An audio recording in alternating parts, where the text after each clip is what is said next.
Mesdames, Mesdemoiselles, Messieurs, bonjour. Nous vous parlerons aujourd'hui des langues. Nous sommes au siècle de la vitesse supersonique. Nous sommes au siècle des drones. Nous sommes au siècle des missiles hypersoniques. Nous sommes au siècle aussi du développement des sciences humaines et des sciences sociales qui sont évidemment le fruit de recherches scientifiques, d'hommes scientifiques, de savants, qui sont répartis dans le monde. Ces développements scientifiques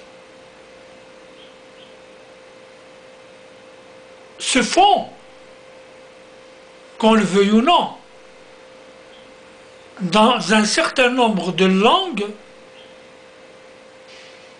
limitées. Il y a donc une sorte de division du travail dans la recherche scientifique qui sont sous-tendus, c'est plutôt la division du travail qui est sous-tendue par l'usage d'un certain nombre de langues limitées. Si on doit faire le constat, nous dirons que 99% des recherches scientifiques, des découvertes technologiques dans tous les domaines se font dans la langue anglaise, dans la langue française, dans la langue allemande, dans la langue italienne, espagnole, les langues les langues latines. Et puis, vous avez les langues slaves, le développement de la Russie et certains pays de l'Est, mais aussi également l'Inde, la Chine et beaucoup d'autres pays qui utilisent d'autres langues. Par conséquent, il ne faut pas avoir peur de le dire qu'il y a des langues qui sont avancées et des langues qui ont pris du retard dans la recherche scientifique. Pour bénéficier donc de l'apport des sociétés développées, il n'existe qu'un seul moyen pour acquérir ces technologies avancées,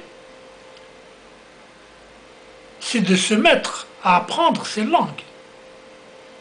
Car ces langues sont le support de cette recherche et de ce développement scientifique. Ceci dit, je ne dis pas qu'il faille abandonner les langues autochtones.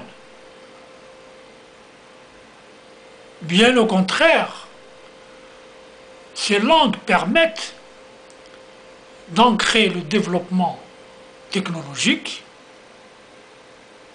à la tradition ancestrale. Il est clair que l'adage « science sans conscience n'est que ruine de l'âme » peut être appliqué de nos jours à certaines recherches scientifiques dans le monde occidental. Ces découvertes, malheureusement, dans ce monde occidental, n'ont pour seul but que la destruction de l'humanité. Il faut donc arriver à marier le développement moderne de la technologie avec les principes fondamentaux de la société traditionnelle. Cette société traditionnelle, conservatrice, mais aussi protectrice du genre humain. Il est clair que dans certains pays sous-développés, il y a une propension à défendre démesurément la langue autochtone. Ce qui est une grande erreur. Quand je dis défendre démesurément, c'est cette défense, cette initiative xénophobe, c'est accompagné d'un refus catégorique de toute autre langue étrangère au pays. C'est le cas des baathistes, des arabo-baathistes en Algérie, qui défendent tout à fait cessante la langue arabe, qui du reste n'a pas besoin d'être défendue. Je me dis que ces gens-là défendent le pouvoir, ils défendent leur pouvoir. Ils cherchent à asseoir leur pouvoir sur la société, au moyen d'une seule langue, excluant toutes les bonnes idées